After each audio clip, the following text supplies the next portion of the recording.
नमस्कार, are Nayak Hindi education में आप सभी का स्वागत है। आज हमारे अध्ययन का विषय है हिंदी की बहुत ही प्रसिद्ध कविता जो जयशंकर प्रसाद द्वारा रचित है, जिसका नाम है अरुण यह मधुमय देश हमारा। तो चलिए इसका हम भावार्थ जानने का प्रयत्न करते हैं। भावार्थ जानने से पहले जयशंकर प्रसाद का संक्षिप्त जीवन परिचय जान लेते हैं। तो चलिए शुरू करते हैं। जयशंकर प्रसाद हिंदी साहित्य के प्रसिद्ध कवि है, नाटककार है, कथाकार है और छायावाद के प्रमुख 4 स्तंभों में से एक है। उनका जन्म 30 जनवरी 1990 में वाराणसी में हुआ था। उन्होंने हिंदी काव्य को नई भावनात्मक ऊंचाई प्रदान की। उनकी रचनाओं में प्राकृतिक चित्रण, राष्ट्र प्रेम, सौंदर्य, करुणा और मानवीय संवेदनाओं का सुंदर समन्वय देखने को मिलता है। ठीक है, उनकी जो प्रमुख कविता हैं या प्रमुख कृतियाँ हैं, जिसमें कामायनी है, आंसू, लहर, झरना, और जो नाटक है चंद्रगुप्त, स्कंदगुप्त, ध्रुव स्वामिनी आदि इनके प्रमुख नाटक हैं। और इनकी जो भाषा है, भाषा शैली है, वो अत्यंत मधुर, संस्कृतनिष्ठ और खड़ी बोली हिंदी है। उनका निर्धन 15 नवंबर 1937 में हो गया था, 37 में हुआ था। ठीक है, अब चलिए कविता का भावार्थ जानने का प्रयत्न करते हैं। अरुण यह मधुमय देश हमारा, जहाँ पहुँच अनजान क्षितिज को मिलता एक सहारा। अब ये 2 पंक्तियों का अर्थ जानते हैं, 4 पंक्तियाँ हैं। कवि जयशंकर प्रसाद भारत देश की सुंदरता और महानता का वर्णन करते हुए क्या कहते हैं कि ये जो हमारा देश है आनंद, प्रेम और मधुरता से भरा हुआ है। यहाँ आने पर भटके हुए व्यक्ति को भी सहारा और शांति मिलती है। भारत की भूमि सभी को अपनाने वाली और आश्रय देने वाली है।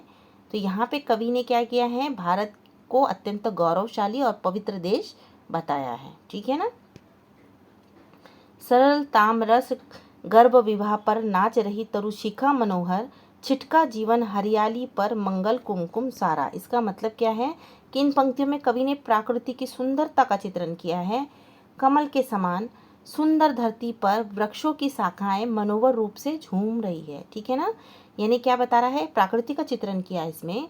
और जैसे बताया है कि कमल के समान क्या है, सुंदर धरती पर वृक्षों की शाखाएं जो है वो मनोहर रूप से क्या कर रही है, झूम रही है। चारों ओर हरियाली जीवन और खुशहाली का मतलब चारों ओर की जो हरियाली है वो जीवन और खुशहाली का प्रतीक है। ऐसा लगता है मानो संपूर्ण प्रकृति मंगल और आनंद का क्या कर रही है, लाल रंग बिखेर रही है। ठीक है, यानी कवि क्या कह रहे हैं, यहाँ पे प्रकृति का सुंदर वर्णन कर रहे हैं कि क्या है कि जैसे जो कमल, पृथ्वी जो है कमल के समान है और उस पर क्या कर रहे हैं, वृक्षों की शाखाएं जो है ना वो मधुर रूप से क्या कर रही है, झूम रही है। और चारों तरफ हरियाली है जो जीवन में खुशहाली का प्रतीक है। ऐसा लगता है मानो संपूर्ण प्रकृति मंगल और आनंद का लाल रंग क्या कर रही है, बिखेर रही है। अब देखिए नेक्स्ट पंक्ति, लघु लघु सुरधनु में देखो, लघु सुरधनु से पंख पसारे, शीतल मलय समीर सहारे, उड़ते खग जिस और मुँह किए, समझ नीड़ निज प्यारा। इसका मतलब क्या है कि कवि कहते हैं कि इस देश की शीतल और सुगंधित हवाओं के सहारे पक्षी अपने क्या कर रहे हैं, सुंदर पंख फैलाकर उड़ते हैं। वे जिस दिशा में उड़ते हैं उसी स्थान को अपना प्रिय घर समझते हैं। यहाँ की प्रकृति इतनी आकर्षक और शांत है कि हर प्राणी उससे क्या करना चाहता है, अपना आश्रय मानता है। ठीक है, यानी कवि क्या कह रहे हैं कि जिस देश की शीतल और सुगंधित हवाओं के सहारे पक्षी अपना सुंदर पंख फैलाकर उड़ते हैं, वे जिस दिशा में उड़ते हैं उसी स्थान को क्या कर लेते हैं, अपना प्रिय घर समझ लेते हैं। तो यहाँ पे क्या बताने का प्रयत्न किया है, यहाँ कवि ने इन 4 पंक्तियों में प्रकृति की मतलब प्रकृति कितनी सुंदर, आकर्षक और मनमोहक है कि हर प्राणी इसका क्या करना चाहता है, आश्रय प्राप्त करना चाहता है। बरसाती आंखों के बादल बनते जहाँ भरे करुणा जल, लहरें लटकाती अनंत की पाकर जहाँ किनारा। मतलब क्या है कि इन पंक्तियों में कवि भारत की करुणा और संवेदनशीलता का वर्णन करते हैं। जहाँ लोगों के हृदय दया और प्रेम से भरे हो, आंसुओं के बादल भी करुणा का जल बन जाता है। ऐसे अथक समुद्र की लहरों को किनारा मिल जाता है, वैसे ही दुखी और भटके लोगों को क्या मिल जाता है, शांति और सहारा प्राप्त हो जाता है। यानी क्या कह रहे हैं कवि यहाँ पे, इन पंक्तियों में कवि क्या कह रहे हैं, भारत की करुणा और संवेदनशीलता के बारे में बात कर रहे हैं। अब करुणा की बात क्या है कि यहाँ के जो लोग हैं उनका जो हृदय है, दिल है, वो दया और प्रेम से भरा है। आंसुओं के बादल भी करुणा का जल बन जाते हैं, ठीक है।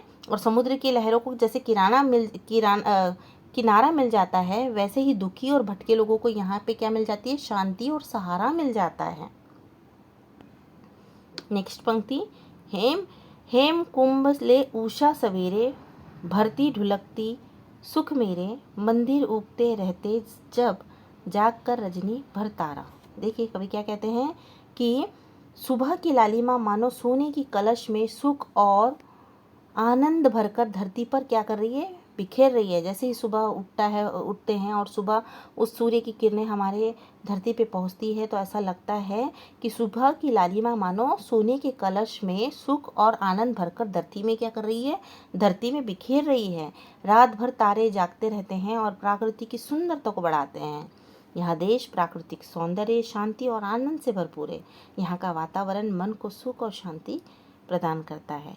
तो ऐसा हमारा भारत देश है जो हमारा क्या करता है, हाँ, उसकी जो हर एक कण कण सुख, शांति और संतोष देने वाला है। हमारा जो प्राकृतिक वातावरण है बहुत ही शांति प्रिय है। यहाँ पर आकर रहने वाले जो लोग हैं अपने दुख दर्द को भूल जाते हैं। यदि परेशानी कठिनाई में हो तो यहाँ के लोग एक दूसरे को सपोर्ट करते हैं, क्या करते हैं, एक दूसरे को सपोर्ट करते हैं, मदद करते हैं। ऐसा मधुमय देश हमारा है। तो आशा करते हैं कि आपको ये कविता समझ में आएगी। धन्यवाद।